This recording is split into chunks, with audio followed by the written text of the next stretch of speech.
How you doing? So today's topic I want to talk about why the fight. Why does modern women and feminist women feel like they have to fight, right? And the beautiful thing about living in today's day and age is nobody has to do anything. You don't have to. Everything that's been done in today's day and age is a choice, right? The choice to be a modern housewife, the choice to be a career woman, an independent woman, the choice to, become a mother, the choice to having a man in your life, the choice to be, you know, by yourself, no matter what, in today's day and age, everything is done by choice, right? And so it brings to my question is why the fight when you are free to do whatever you want? Why is it the time and energy spent in fighting a man and thinking that a man is trying to take from you, right? And this is where, like I said, it gets somewhat, foolish in a sense because people are fighting when people have a lot of choices. North American woman has the most freedom and the most choice available to them. They can do whatever they want. So the question still remain: why the fight? Why do you feel like you have to fight? Right? And this is where, like I said, a lot of these women miss the mark, and all of these fighting as made them become very masculine. And that's why I've said that a lot of women in these feminist movement are very masculine because part of masculinity is that aggression, the fighting, right? Because that's what men are most usually, even in back as far back in history as we know, men are always the one that went out to war and fight, right? The woman who stay home and take care of stuff.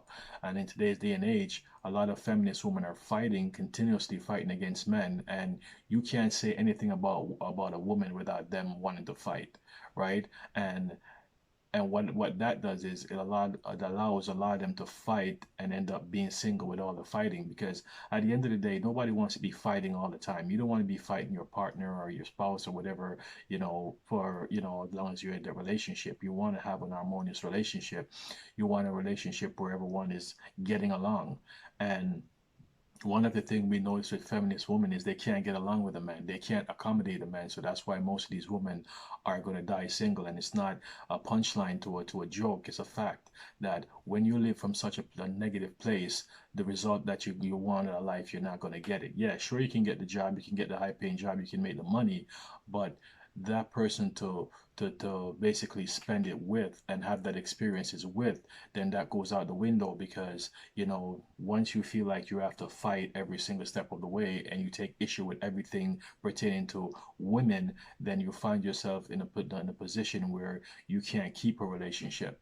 And in a previous video, I said a lot of these women go to family get together and they might meet a little beta male that you're dealing with, and the minute they walk through the door, your family member know that this relationship is not going to last. Just by the way that you say and how you interact, they can tell whether it's fake or it's just or how you disrespecting him and manhandling him and treating him in a way that everybody know that that's not going to last, right? Because whenever you live from a place where you feel like you have to fight every single day or every step of the way, you're going to be single because nobody wants, even if you're a lesbian and you're fighting, she's not going to stick around too, right? And what I continuously tell these women that everything that happens is a choice that you make. No matter how you want to put it on the man and say the man do this and the man do that, understand this: you play a role in the outcome of your relationships, right? No matter what. If it's a 5 day or 10 day relationship, you played a role in it. Whether you fail to miss something or certain behaviors and attitude, pop up and becomes into a continuous problem in the relationship. Make no mistake about it. Every choice is that's made it, you make choices as well.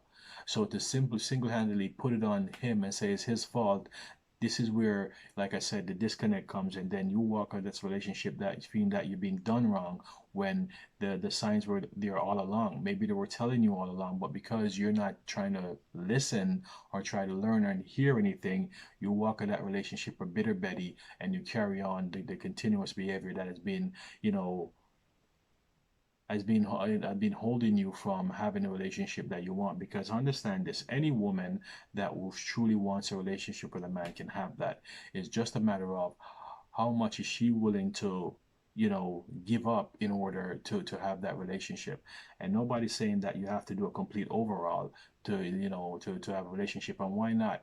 If the result that you're having right now are not working, then you need to have a complete overhaul to become a completely different person, because you attract who you are. And if you're a bitter woman that's not in a good place, the men that you're attracting are not going to be guys that's going to stick around.